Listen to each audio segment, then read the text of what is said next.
এই ছবি নদিয়ার থানার পাড়া থানার, যেখানে মঙ্গলবার রাতে আছড়ে পড়ে স্থানীয়দের ক্ষোভ।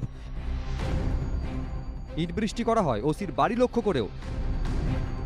অভিযোগ, এই রণক্ষেত্র পরিস্থিতির সূত্রপাত ওসি অনিমেষ দেকে ঘিরেই।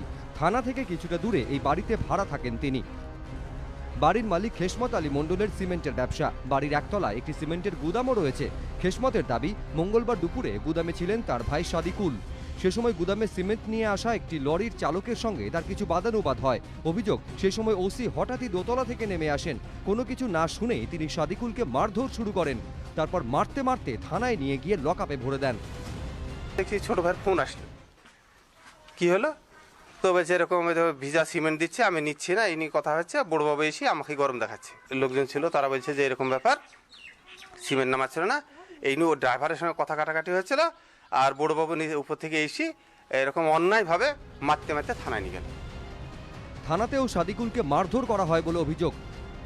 আমি শাটার বন্ধ করব এমন সময় উপর থেকে বড়বাবু আর তার সঙ্গে দুজন ছিল, মদ খেয়ে আমাকে এসে বলছে, এটা আমার বাড়ি জানিস, এখানে প্রতিদিন সিমেন্ট নামাস আর এখানে গন্ডগোল করিস, এখানে কে তোকে সিমেন্ট নামাইতে বলেছে?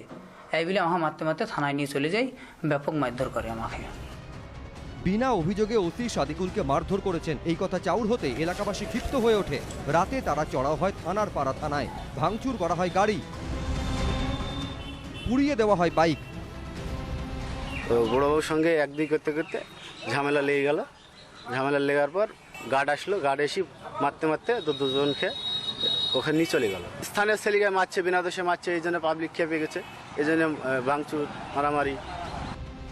অতিরিক্ত পুলিশ সুপার তন্ময় সরকারের নেতৃত্বে আসে বিশাল বাহিনী।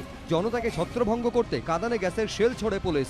শেষমেশ সাদিকুলকে ছাড়া হলে পরিস্থিতি ঠান্ডা হয়। তবে পুলিশ অবশ্য সাদিকুলকে মারধরের অভিযোগ অস্বীকার করেছে।